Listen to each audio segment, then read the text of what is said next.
Good morning. I am Grishma TS, third year zoology student of KKTM Government College, and my seminar topic is Biocomputing and DNA computing. Biocomputing എന്ന് പറഞ്ഞു കഴിഞ്ഞാൽ വളരെ സിമ്പിളായിട്ട് പറയുകയാണെങ്കിൽ it is a biologically inspired approach to creating software. അതായത് നമ്മളുടെ DNA അല്ലെങ്കിൽ proteins, RNA ഇങ്ങനെ ബയോളജിക്കലായിട്ടുള്ള കമ്പോണൻസിനെ മിമിക് ചെയ്തുകൊണ്ട് നമ്മൾ ഡാറ്റ സ്റ്റോർ ചെയ്യാനും അനലൈസ് ചെയ്യാനും ഒക്കെ ഉണ്ടാക്കിയ ഒരു പ്രോഗ്രാം അല്ലെങ്കിൽ ഒരു സോഫ്റ്റ്വെയർ എന്ന് വേണമെങ്കിൽ നമുക്ക് ബയോ കമ്പ്യൂട്ടിങ്ങിനെ വിശേഷിപ്പിക്കാം. ഓക്കെ, നമ്മളുടെ ഇന്നത്തെ കാലത്ത് പോലും ഈ കമ്പ്യൂട്ടേഴ്സൊക്കെ ഇത്രയും മോഡേൺ ആയിരിക്കുന്ന കാലഘട്ടത്തിൽ പോലും ഡാറ്റാസ് സ്റ്റോർ ചെയ്യാനും അത് അനലൈസ് ചെയ്യാനൊക്കെ നമുക്ക് ഒരുപാട് സ്പേസും അതുപോലെ തന്നെ ടൈമും ആവശ്യമാണ്. അപ്പോൾ അവിടെയാണ് നമ്മൾക്ക് ബയോ കമ്പ്യൂട്ടിങ്ങിന് അങ്ങനെയൊരു ചിന്ത വരുന്നത്. അപ്പോൾ അത് എന്താണ് ബയോ കമ്പ്യൂട്ടിംഗ് നോക്കാം. Bio computing means such a computing process which use synthesized biological components to store and manipulate data analogous to processes in the human body.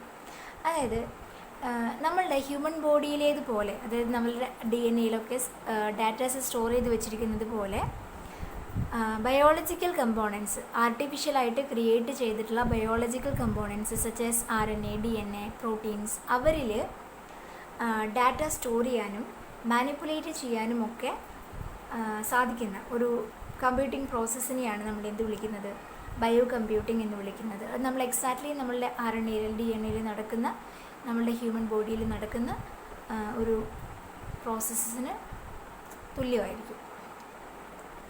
Bio computing എന്ന് പറയുന്നത് ഒരുപാട് ബ്രാഞ്ചസിൻ്റെ ഒരു അസംബ്ലിയാണെന്ന് പറയാം. Biochemistry, molecular biology, genetics, mathematics, chemistry, computer science, biology, physics, അങ്ങനെ ഒരുപാട് science ബ്രാഞ്ചസിൻ്റെ ഒരു അസംബ്ലിയാണ് ബയോ കമ്പ്യൂട്ടിംഗ്. എന്തുകൊണ്ട് bio computing? Why bio computing? അത് നമ്മളുടെ കൺവെൻഷണൽ കമ്പ്യൂട്ടേഴ്സിൻ്റെ ലിമിറ്റേഷൻസ് കൊണ്ട് തന്നെയാണ് നമ്മൾക്ക് എങ്ങനെ ചിന്തിക്കേണ്ടി വരുന്നത്. എന്തിൻ്റെയും ഒരു ലിമിറ്റേഷൻ ഉള്ളതുകൊണ്ടാണ് നമ്മൾ അഡ്വാൻസ്ഡ് ആയിട്ടുള്ള കാര്യങ്ങളിലേക്ക് പോകുന്നത്. അപ്പോൾ ബയോ കമ്പ്യൂട്ടിങ്ങിൻ്റെ ആവശ്യകത എന്ന് പറയുന്നത് നമ്മൾ യൂസ് ചെയ്യുന്ന കമ്പ്യൂട്ടേഴ്സിൻ്റെ ലിമിറ്റേഷൻ തന്നെയാണ്. അപ്പോൾ സിലിക്കൺ ടെക്നോളജി മീൻസ് നമ്മളുടെ CPU കമ്പ്യൂട്ടേഴ്സൊക്കെ സിലിക്കൺ ബാറ്ററി വെച്ചിട്ടാണ് പോകുന്നത്. അപ്പോൾ അവിടെ സർക്യൂട്ട് ഇൻ്റഗ്രേറ്റഡ് സർക്യൂട്ടിൽ അത് വളരെ സ്മോളാണ്. അപ്പോൾ അവിടെ ഒരു പരിമിതിയുണ്ട്. അതുപോലെ ക്ലോക്ക് ഫ്രീക്വൻസി ജിഗാബൈറ്റ്, മെഗാബൈറ്റ്, അപ്പോൾ നമ്മൾ ജിഗാബൈറ്റ് വരെയാണ് എത്തിയിരിക്കുന്നത്. അപ്പോൾ അതിനും മുകളിലേക്ക് എത്താൻ സാധിക്കുക എന്നുള്ളതാണ് പഠനത്തിൻ്റെ ലക്ഷ്യമെന്ന് പറയുന്നത്, പുരോഗതി പ്രാപിക്കുക എന്നുള്ളതാണ്. അപ്പോൾ കൂടുതൽ അച്ചീവ്മെൻറ്റ് നടത്തുക. ആൻഡ് പവർ കൺസപ്ഷൻ ഒരുപാട്, നമ്മളൊരു കമ്പ്യൂട്ടർ യൂസ് ചെയ്യുമ്പോൾ നമ്മളുടെ നോർമൽ കമ്പ്യൂട്ടർ, സൂപ്പർ കമ്പ്യൂട്ടേഴ്സൊക്കെ കൂടെ നിൽക്കട്ടെ, ഒരു ഏകദേശം 9 hours ഒക്കെയാണ് സാധാരണ അതിൻ്റെ ഒരു പരിധി എന്ന് പറയുന്നത്. അപ്പോൾ അതിനും കൂടുതലായിട്ട് പവർ നിൽക്കുകയാണെങ്കിൽ എഫിഷ്യൻസി കൂട്ടാൻ സാധിക്കും. പിന്നെ ഹീറ്റ് ഡിസിപ്പേഷൻ, ഹീറ്റ് ആയിട്ട് പോകുന്നത് അത്.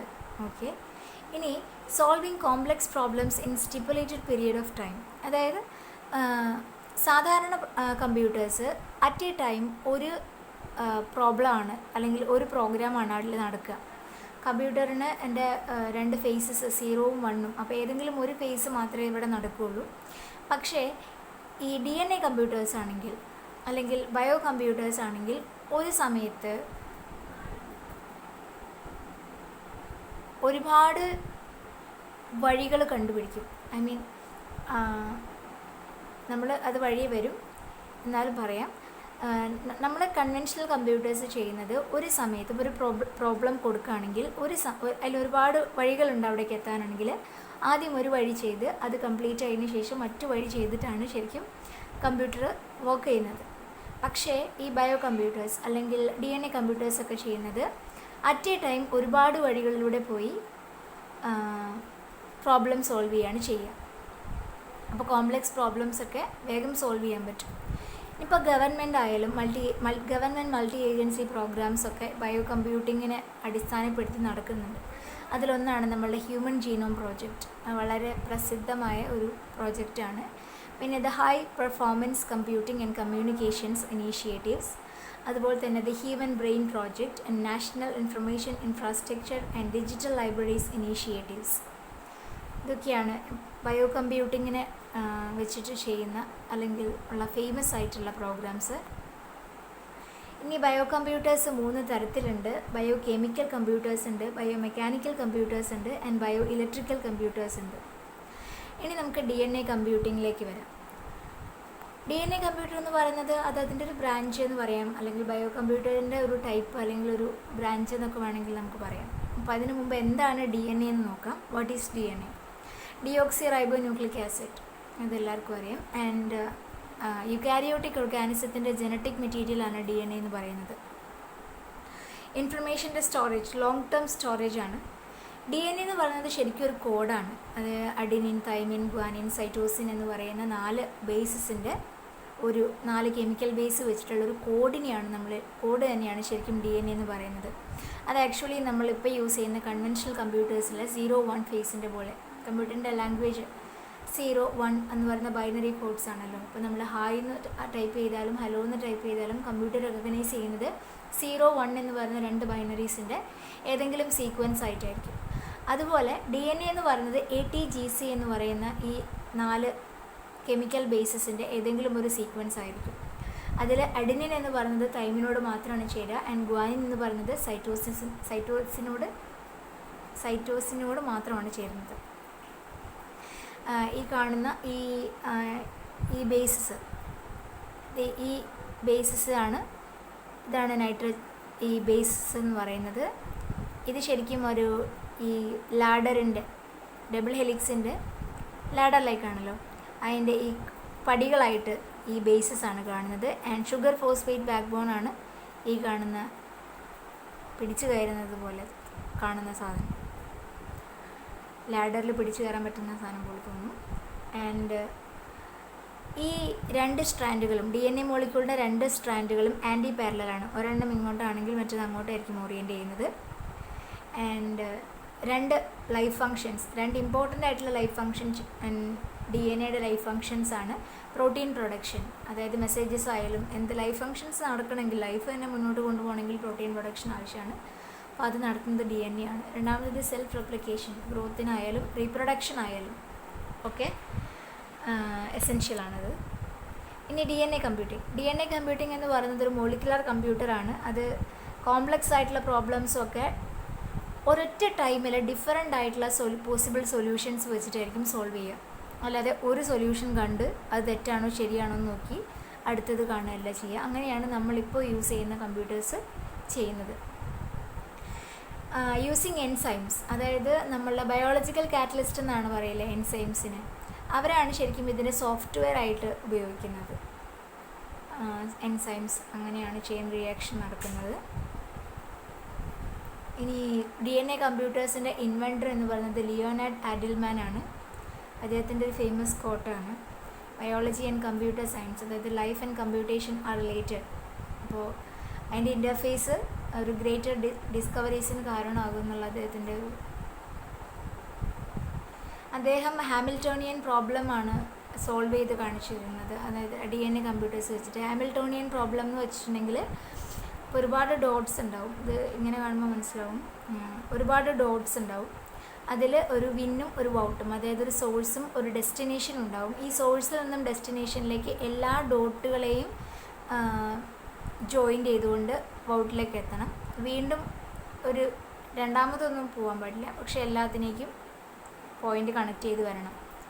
അതിനെയാണ് ഹാമിൽട്ടോണിയൻ പ്രോബ്ലം എന്ന് പറയുക. ഇപ്പം നമ്മളുടെ നോർമൽ കമ്പ്യൂട്ടർ ആണെങ്കിൽ അത് ആദ്യം ഒരു പാത്ത് നോക്കും, എല്ലാത്തിലും പോകണ ഒരു പാത്ത് നോക്കും, പിന്നെ രണ്ടാമത്തെ പാത്ത് നോക്കും, മൂന്നാമത്തെ പാത്ത് നോക്കും, അങ്ങനെ കറക്റ്റ് കിട്ടുന്നത് വരെ നോക്കും. അത് ഒരെണ്ണം കഴിഞ്ഞിട്ട് സക്സസീവ് ആയിട്ടാണ് നടക്കുക. പക്ഷേ DNA കമ്പ്യൂട്ടേഴ്സ് ആണെങ്കിൽ അറ്റ് എ ടൈമിൽ ഒരുപാട് പോസിബിൾ ആയിട്ടുള്ള സൊല്യൂഷനാണ് നോക്കുക. അതെങ്ങനെയാണെന്ന് വെച്ചിട്ടുണ്ടെങ്കിൽ ഒരു ചെറിയ ടെസ്റ്റ് ട്യൂബിൽ ഒരുപാട് DNA സ്ട്രാൻഡ്സ് ഉണ്ടാവും.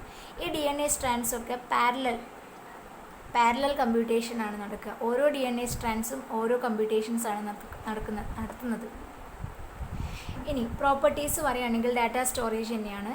ഒരു ബൈറ്റ് അല്ലെങ്കിൽ ഒരു ബൈറ്റ് എന്ന് പറയുന്നത് 1 ക്യൂബിക് നാനോമീറ്ററിൽ സ്റ്റോർ ചെയ്യാനായിട്ട് ആർക്ക് പറ്റും? DNA കമ്പ്യൂട്ടേഴ്സിന് പറ്റും. പക്ഷേ നമ്മളിപ്പോൾ യൂസ് ചെയ്യുന്ന കമ്പ്യൂട്ടേഴ്സ് ആണെങ്കിൽ ഒരു ബൈറ്റൊക്കെ വേണമെങ്കിൽ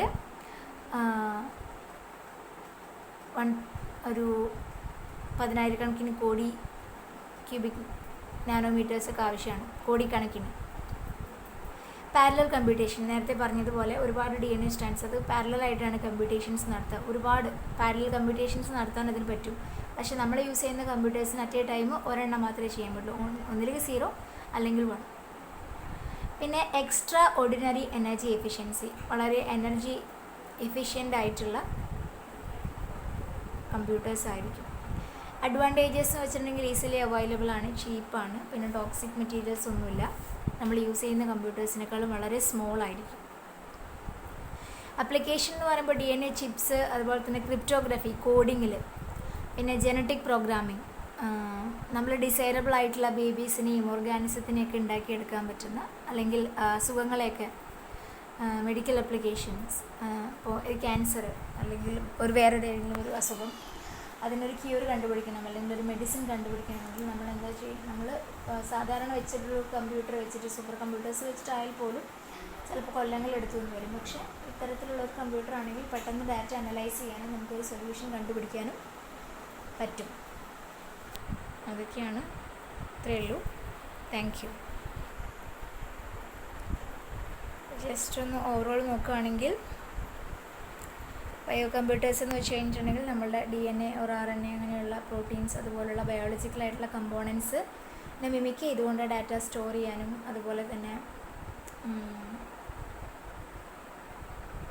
അനലൈസ് ചെയ്യാനൊക്കെ സാധിക്കുന്ന ഒരു സിസ്റ്റമാണെന്ന് പറയാം. അതിൽ DNA കമ്പ്യൂട്ടേഴ്സ് ആണെങ്കിൽ തന്നെ ആ DNA നമ്മൾ കമ്പ്യൂട്ടറിൽ 0, 1 അതുപോലെ ഇങ്ങനെ കോഡ് ചെയ്ത് വെക്കുന്നത് പോലെ ഈ ATGC എന്ന് പറയുന്നതിൽ വിവരങ്ങൾ കോഡ് ചെയ്ത് വെക്കാനും സ്റ്റോർ ചെയ്ത് വെക്കാനും ഒക്കെ നമുക്ക് പറ്റും. പിന്നെ ഇതിനൊരു ഡിസഡ്വാൻറ്റേജ് എന്ന് പറഞ്ഞിട്ടുണ്ടെങ്കിൽ DNAയുടെ ഹാഫ് ലൈഫ്, അത് DNA half life of DNA അതിന് ലൈഫ് കുറവാണ്. അപ്പോൾ നമ്മളൊരു സൊല്യൂഷൻ കണ്ടുപിടിക്കുന്നതിനൊക്കെ മുമ്പ് അത് ഡിസോസിയേറ്റ് ചെയ്ത് പോകാനുള്ള ഒരു ചാൻസ് ഉണ്ട്. അത് ഞാൻ വായിച്ചതാണ്, എനിക്ക് ഇത്രയേ ഉള്ളൂ. Thank you.